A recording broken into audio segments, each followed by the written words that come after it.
Hey guys, so today I want to talk to you about one of the biggest problems that producers struggle with, and I know this because I asked you the other day on the YouTube poll and you told me, and unanimously arrangement was one of the biggest things. I'm dressed like this because I'm back in England at the moment and it's really cold.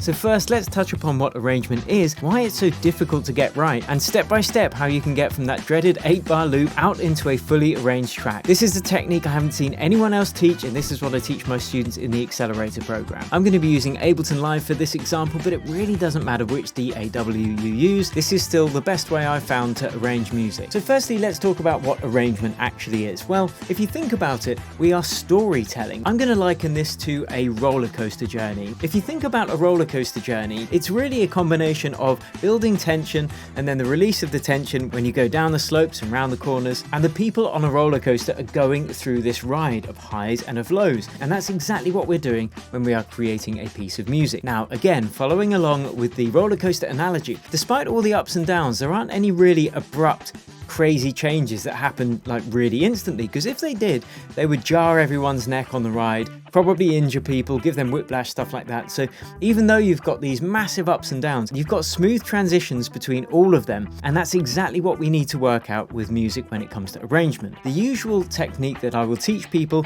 is to map out the arrangement of another track, and that's all fine and well. I'm about to show you exactly how to do that, but the trouble with stopping at this technique is that by definition you are analyzing a snapshot of time within your reference track. And what I'm going to show you towards the end of this video is how you can actually take that into a fourth dimension. So we're not just looking at snapshots of time, we're actually learning how everything flows together with the ebb and flow, which I know is a big struggle for a lot of producers. So without further ado, let's hop into the door and I'm going to show you how to reference other music in the best way to get your arrangements sounding professional and keeping your listeners' interest. So the first thing to note is collecting reference tracks that are in your genre and in other genres that you just think are really well produced is a really good idea, because using reference tracks helps in so many areas of production, and arrangement is no different.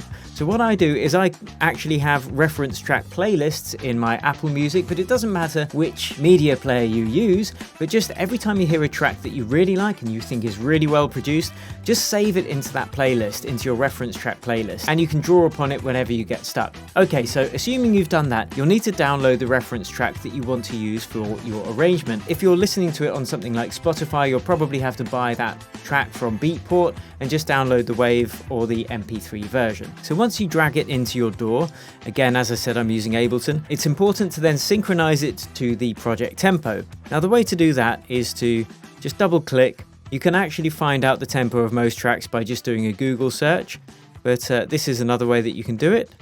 Just make sure that your marker starts at the first transient. You might have to zoom in to do that to make sure it's nice and accurate. And if your track starts with a slow intro that doesn't have a beat on it, just fast forward to wherever in the track does. Now we need to work out what tempo this is. Now you can actually do it visually by changing the tempo of your project until the grid lines up. So if we zoom in, we can see those kicks are going off the grid. So you can see here it's drifting out of time. So we can just do this by eye, and I know that this is now 124 BPM, and if we zoom out and then go back in further along in the track, it should still be in sync, bang on the grid. So yeah, I know just visually that this track is 124 BPM. If you want, you can double check it by putting your metronome on. I'm just going to take the volume of the track down so it's not too loud. And I can hear it's in sync. Okay, perfect. So once that's done, now we can start marking out what the different parts of this track are. And don't worry, we're going to get into the more in-depth arrangement stuff soon, but this is the first thing that I would recommend. So once you've got your track in, when you visually see different things happening, that's a clear indicator. That's a different part of the arrangement. So here would be a break somewhere around here. Let's just see. So I'm just going to split it there, like so. Here, there's something happening. There's something happening, there's something happening, probably the final drop. There's another break there, the main break. Okay, build up starts there.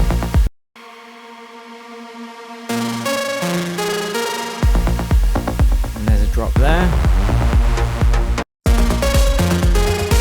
Okay, so once you've split it out into a few different sections, it's much easier, by the way. If it's a pop song, you've got the chorus, you've got the verse, you've got the intro, you've got the break, the build-up, or the middle eight. So it can be a bit harder with something like techno, but it doesn't really matter what you call them, just as long as you know what it means. So here, I might put main break, and here, I can put just kick and bass, although it's not just the kick and bass. I can hear there's a melody there as well.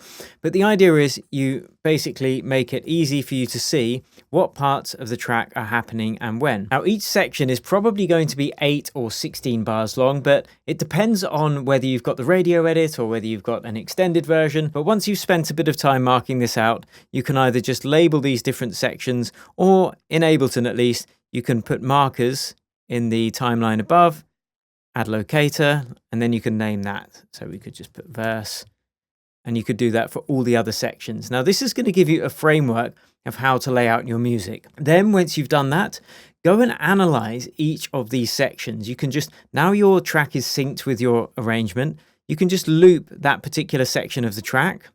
And if you are doing so, I recommend doing it after the impact. If there's a cymbal crash, it can slightly distract you sometimes, so just move on a couple of bars from there. So you can hear there's white noise fading out there.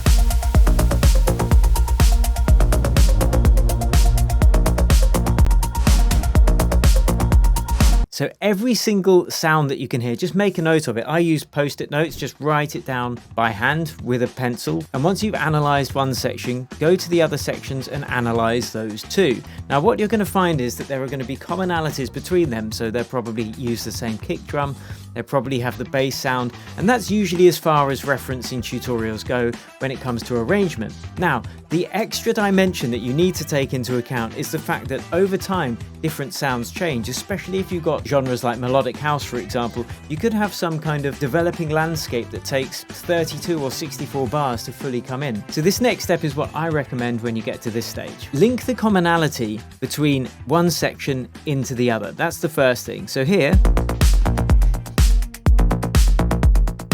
we've got the bass, we've got the kick, the hi-hats, the snare, dum, dum, dum, and there's a melodic synth just bouncing left and right, and the bass which has got delay on it.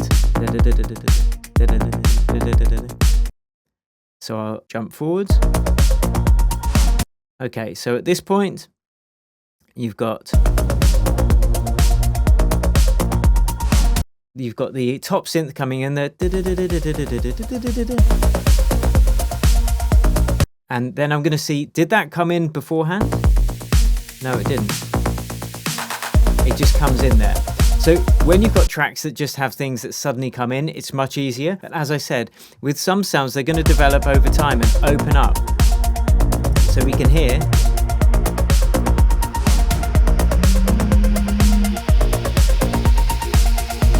there's a pad coming in now. And then we've got this melody that comes in there as well. But we've still got that if you listen carefully, but it's filtered down. So that is the key. When you have determined what one sound is doing, skip ahead to the next section of the track and listen out. Is that sound that you're focusing on in that next part of the track? Okay, if it is, how has it changed? Now, there are three main effects. I don't care what genre you're producing, there are three main effects that might have been applied to change the sound that you're focusing on. The first is volume. Has it been taken down in volume? Is it getting louder in volume? The second most popular would be filters. Is there a low pass filter taking out the high frequencies? Or is there a high pass filter taking out the low frequencies? And remember, these are tools that are used over time to create smooth transitions. The third of these tools is reverb. Is there a wet reverb that's going to dry if it's introducing something, or when something's going out? Quite often the reverb will be going from dry to wet, so it kind of bleeds out and smooths out over time. So those are the three things that you're really listening out for, and then you apply that to all of the main elements of the track. So let's have another example. Okay, so we're going to focus on that lead synth, the dun dun dun dun dun. So let's see when that comes in. Okay, still playing here.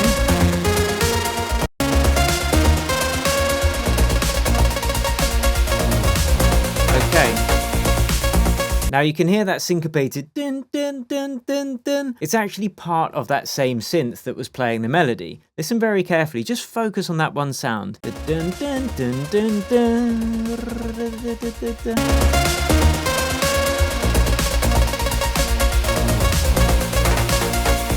And it leads into the next section. So by analysing your reference tracks, you're going to learn all these little tips and tricks that you can then apply in your own music. And remember, you're not just trying to have a block and then a block and then another block, unless you're creating a pop track. But even then, you need to introduce elements beforehand and you need to smooth them out afterwards, because you don't want a roller coaster that just does this, because everyone would die. Now the last arrangement tip that I want to touch upon is using effects. Now effects like sweeps and risers and down sweeps are super important, especially in dance music, but if you can get everything to flow well before even touching any of these extra effects, then your music's going to be even better, because you're taking people on a journey just with this simple grammar of arrangement. Now when you add the transitions like the reverse sweeps and the down sweeps and the crashes and things like that, they are very important to get that final finish polish. They again will help ease people into the new sections of the track and ease them out when you get towards the end. So this is really the key difference in this technique. Yes, you are analysing each snapshot of a track, but then you are focusing in on one particular sound in the track that you hear in one snapshot and in another, and then analysing how it's different there, and what kind of automation has occurred between those 2 points to create that smooth transition. And for your homework, I want you to analyse one track in your chosen genre that you produce in really in depth. Spend a couple of hours on it and you'll be surprised at how much you pick up and how much you learn when it comes to arrangement. We do this exact exercise in the first week of my accelerator program.